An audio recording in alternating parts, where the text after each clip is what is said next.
हमारे पेरेंट्स ने हमसे ज़्यादा उम्मीदें लगाई हुई होती हैं, तो बच्चे सुसाइड जैसी एक्सट्रीम स्टेप्स के बारे में सोचने लग जाते हैं, अपने आप को एज अ फेलियर कंसिडर करने लग जाते हैं। बहुत एक्सट्रीम रिएक्शंस आएंगे ऑफ कोर्स, क्योंकि इतना बड़ा इवेंट हुआ है। अब एक एग्जाम जो कि सेंट्रल लेवल का मेडिकल एग्जाम है, अगर आप वो अगर आप उसे ढंग से फंक्शन नहीं करा पा रहे, पेपर लीक हो रहे हैं, और अगर आप उस चीज़ पे अकाउंटेबिलिटी नहीं ले रहे, पर आप ये चीज़ बच्चों से कैसे अकाउंटेबिलिटी रख सकते हो कि वो एग्जैक्ट टाइम पे आ जाए। हमारी ये रिक्वेस्ट है कि हमारे जो बेशरम एजुकेशन मिनिस्टर है, जिनमें एम्पैथी नहीं है, जिनमें शर्म नहीं है, चुल्लू भर की शर्म नहीं है, उनको इस्तीफा दे देना चाहिए। जब हम स्टूडेंट्स की बात करते हैं ना, तो हमारे दिमाग में जो एक पिक्चर बनती है कि स्टूडेंट कैसा, तो एक हाइपोथेटिकल सिचुएशन है जिसमें एक स्टूडेंट की पिक्चर बनती है कि एक स्टूडेंट यूनिफॉर्म या नॉन यूनिफॉर्म में अपनी क्लासरूम के अंदर बैठा है और प्रोफेसर कुछ लिख रहा है, शायद वो उसको नोट डाउन कर रहा है, उसे समझने की कोशिश कर रहा है। लेकिन जब यहाँ हम जंतर मंतर पर आते हैं तो हमें नजर आते हैं बहुत सारे स्टूडेंट्स ऐसे जो क्लासरूम के बाहर हैं, जिन्हें क्लासरूम्स के अंदर होना चाहिए था, वो गर्मी में सड़क पर बैठे हुए हैं और सड़क पर बैठे हुए हैं अपनी मांगों को लेकर, अपने उन साथी छात्रों की मांगों को लेकर, ताकि पेपर लीक ना हो। जिन छात्रों ने आत्महत्या की उसको रोका जा सके।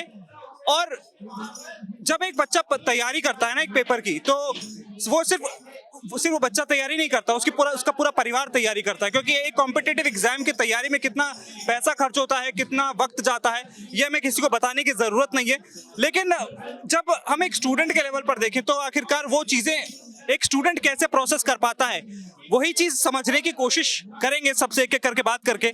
तो जब हम किसी भी एग्जाम की तैयारी करते हैं, आई एम श्योर आप सबने भी एग्जाम की तैयारी जरूर की होगी, तो जब हम एक एग्जाम की तैयारी करते हैं और ये पता चल जाए कि पेपर लीक हो गया है और आपकी पूरी मेहनत बर्बाद हो गई है, द वेरी फर्स्ट थॉट क्या आता है दिमाग में? That we have disappointed our parents in a way। हमारे पेरेंट्स ने हमसे ज़्यादा उम्मीदें लगाई हुई होती हैं, तो बच्चे सुसाइड जैसी एक्सट्रीम स्टेप्स के बारे में सोचने लग जाते हैं, अपने आप को एज अ फेलियर कंसिडर करने लग जाते हैं। बहुत एक्सट्रीम रिएक्शंस आएंगे ऑफ कोर्स, क्योंकि इतना बड़ा इवेंट हुआ है। तो और उसके चलते फिर बाद में कुछ स्टूडेंट्स उस चीज को झेल नहीं पाते और गलत स्टेप भी ले लेते हैं। जैसे कि हमने देखा इस बार भी जब पेपर रीनीट का पेपर हुआ, तो उसके बाद भी कई बच्चों के एग्जाम छूटे। कई मध्य प्रदेश में बच्चे थे, गाजियाबाद में ऐसे बच्चे थे, बेंगलुरु में ऐसे बच्चे थे जिनके पेपर छूटे। अब उनका क्या, उनका तो रीनीट भी बर्बाद हो गया। जैसे अभिजीत दीपके जी ने खुद ही कहा था कि अगर आप इतने प्रॉब्लम्स, आपका खुद का सिस्टमैटिक फेलियर इतना बड़ा है कि आप एक एग्जाम जो कि सेंट्रल लेवल का मेडिकल एग्जाम है, अगर आप उसे ढंग से फंक्शन नहीं करा पा रहे, पेपर लीक हो रहे हैं, और अगर आप उस चीज़ पे अकाउंटेबिलिटी नहीं ले रहे, पर आप ये चीज़ बच्चों से कैसे अकाउंटेबिलिटी रख सकते हो कि वो एग्जैक्ट टाइम पे आ जाए। और मैं उनको जस्टिफाई भी नहीं कर रहा, दिक्कतें काफ़ी हो सकती है, क्या पता कोई जैम में फंस जाए, क्या पता किसी के कुछ पर्सनल प्रॉब्लम्स हो। एक इंसान का करियर, एक बच्चे का करियर, एक बच्चे की पूरी मेडिकल लाइफ खराब कर दी, उसका करियर बर्बाद कर दिया गया जस्ट बिकॉज वो 1-2 मिनट लेट है। और एक इंसान जो वहाँ पे जो पावर में बैठा हुआ है, उसको कोई अकाउंटेबिलिटी नहीं लेने को कही जा रही, भले उसने एक एग्जाम लीक कर दिया या फिर कोई से भी प्रॉब्लम्स कर दिए। तो ये सिस्टम कितने लेवल्स पे फ्लॉड है, आप ये बता सकते हैं? आप ये खुद देख पा रहे हैं। हमारी ये रिक्वेस्ट है कि हमारे जो बेशरम एजुकेशन मिनिस्टर है, जिनमें एम्पैथी नहीं है, जिनमें शर्म नहीं है, चुल्लू भर की शर्म नहीं है, उनको इस्तीफा दे देना चाहिए। लोग हंगर स्ट्राइक कर रहे हैं, बच्चे गर्मी में बैठे हैं, तो थोड़ी सी तो शर्म पैदा कर लीजिए। बस इतना कहना चाहूँगी। तो मांग वही है कि शिक्षा मंत्री को इस्तीफा दे देना चाहिए और एक ऐसा मॉडल तैयार करना चाहिए जिसमें जो लीक प्रूफ हो, कम से कम उसमें पेपर लीक जैसी चीज कहीं भी ना हो। अकाउंटेबिलिटी की बात है, जाहिर सी बात है, अगर आप कोई भी, चाहे वो हमने देखा है कि आईआईटी का पेपर है या कोई और पेपर है, तमाम पेपर ऐसे जहां गार्ड बच्चों को रोक देते हैं कि आप 1 मिनट लेट हो गए। सेंटर्स बच्चों के घरों से बहुत दूर पड़ते हैं, ये भी हमने देखा। बच्चा रहता है गाजियाबाद में, सेंटर आ गया उसका गाजीपुर, ये चीज भी हमने देखी। तो सेंटर आसपास पढ़ने चाहिए। सबसे बड़ी चीज कन्वेंस होना चाहिए, बेहतर तरीके से आवाजाही की बात होनी चाहिए। बहुत सारी चीजें ऐसी हैं। यहाँ बहुत सारे स्टूडेंट्स हैं जिनसे और बात करेंगे कि आखिरकार। मेरा नाम मोहित है। मोहित क्या करते हैं आप? मैं एमकॉम कर रहा हूँ डीयू से। हम पहले दिन से शामिल हैं और अपनी मांग लेकर आए हैं। हमारी मांग है सेफ पब्लिक एजुकेशन। हम चाहते हैं कि जो पब्लिक एजुकेशन है वो हर स्टूडेंट के लिए एक्सेसिबल, अफोर्डेबल एंड साइंटिफिक होनी चाहिए। अफोर्डेबल से हमारा मतलब है फ्री ऑफ कॉस्ट। हम चाहते हैं कि जो ये घटिया नीतियां सरकार लेकर आई है, जैसे NEP 2020, वो बंद होनी चाहिए, जिस पॉलिसी की वजह से यूनिवर्सिटी कॉलेज प्राइवेटाइज और कमर्शलाइज हो रहे हैं। हम चाहते हैं कि NTA जैसी एजेंसी जो बच्चों को मशीनें बना रही हैं, जो बच्चों की क्वालिफिकेशन चेक नहीं करती, वो उनके प्रिविलेज चेक करती है कि कौन ड्रॉप अफोर्ड कर सकता है, कौन महंगी कोचिंग अफोर्ड कर सकता है, वो ये चेक करती हैं। ऐसी एजेंसी के हम बिल्कुल खिलाफ हैं। और हम खिलाफ हैं नीट जैसे एग्ज़ाम के, जो एग्ज़ाम जो सरकार की इनकैपेबिलिटीज़ है कि वो हर बच्चे को एक मेडिकल इंस्टीट्यूट में सीट नहीं दे सकती, वो अपनी इनकैपेबिलिटीज़ को बच्चों पे लाद रही है कि तुम लोग अनक्वालिफाइड हो। तो हम ऐसे एग्ज़ाम्स और ऐसी पॉलिसी के खिलाफ हैं। हमारा मेन एजेंडा है कि पब्लिक एजुकेशन को बचाया जाए, उसे साइंटिफिक, एक्सेसिबल और अफोर्डेबल बनाया जाए। सबसे जो मांग है सबकी वो ये है कि एजुकेशन मिनिस्टर का इस्तीफा होना चाहिए और पेपर लीक को रोका जाना चाहिए।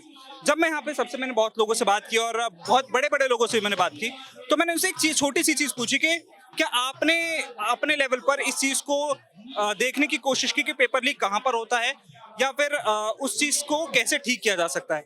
तो मुझे बहुत ज्यादा जवाब नहीं मिलते हैं, क्योंकि हम कहते हैं कि अगर आपके पास सुझाव है तो आप सुझाव भी दे सकते हैं सरकार को अपने। तो क्या यहाँ पर ऐसी बात होती है कि हम इस तरीके से या इस मॉडल के तहत? बिल्कुल, मतलब आप देखिए यहाँ हमारी कंट्री में एनटीए जो संस्था है वो चलाता है सारा पेपर का, एग्जामिनेशंस का मामला। और एनटीए एक प्राइवेट इंस्टीट्यूट है, वो सोसाइटीज़ एक्ट में बना है। और एनटीए के पास खुद के परमानेंट एम्प्लॉयज़ कितने हैं? 10 लगभग होंगे। और जो बाकी का सारा काम है पेपर तैयार करने का, लिखने का, बायोमेट्रिक्स का, इवैल्यूएशन का, पेपर ट्रांसपोर्टेशन का, सब कुछ आउटसोर्स करता है एनटीए। अगर कोई सेंट्रल एक बॉडी नहीं है जो रेगुलेट करती है, ओवरसी करती है, मैनेज करती है, तब ये मतलब ये तय कर पाना कि पेपर लीक कौन से नोड में हो रहा है बहुत डिफ़िकल्ट हो जाता है। अगर एनटीए के पास कोई अकाउंटेबिलिटी नहीं है और सारे अगर आउटसोर्स करके प्राइवेट प्लेयर्स को दे दिए, तो कहाँ पे ये लीक हो गया, आप उस एक ऑपरेटर को जेल में डाल दोगे, लेकिन पेपर लीक तो वहाँ से ख़त्म नहीं होगा। और जिस हालत में अभी देश है, पूरा एजुकेशन का स्ट्रक्चर को प्राइवेटाइज कर दिया, सारे एग्जामिनेशन को सेंट्रलाइज कर दिया, इस वजह से कोचिंग, जो प्राइवेट कोचिंग इंडस्ट्री का इतना बूम हुआ है इस कंट्री में कि वो लोग पैसे देकर पेपर लीक करवाते हैं ना। तो ये प्राइवेटाइजेशन, एक सेंट्रल रेगुलेटरी बॉडी का ना होना, ये सब प्रभावित करता है पेपर लीक। हाँ, क्योंकि नीट में भी प्राइवेट कोचिंग सेंटर का ही नाम आया था, पेपर लीक हुआ तो वहाँ पे एक कोचिंग सेंटर का नाम आया कि उनकी वजह से ये चीज़ हुई। तो इसलिए हम चाहते हैं कि एनटीए को स्क्रैप करना चाहिए। ये हमारा सबसे प्राइमरी मुद्दा है, एनटीए को स्क्रैप करना चाहिए और गवर्नमेंट को एक गवर्नमेंटल बॉडी का इंस्टीट्यूशन करना चाहिए। पार्लियामेंट्री एक्ट के तहत एक गवर्नमेंट बॉडी बनानी चाहिए जो रेगुलेट करती हो, ओवरसी करती हो और मैनेज करती हो पेपर इवैल्यूएशन और एग्जामिनेशंस का। तो बात वही है कि किसी भी तरीके से आप आगे बढ़ें, एनटीए को हटाएं, एनटीए को स्क्रैप करें, एक नई बॉडी बनाएं जिसको रेगुलेट करना आसान हो, अलग अलग लेवल पर मैनेज करना आसान हो, चाहे वो बायोमेट्रिक्स के लेवल पर हो, चाहे वो पेपर बनाने के लेवल पर हो। सवाल वही कि आखिरकार छात्रों का ये प्रदर्शन आखिरकार कब तक जारी रहेगा। बात इस्तीफे की है, शिक्षा मंत्री के इस्तीफे की है, एनटीए को हटाने की है और पेपरों को लीक प्रूफ करने की बात है।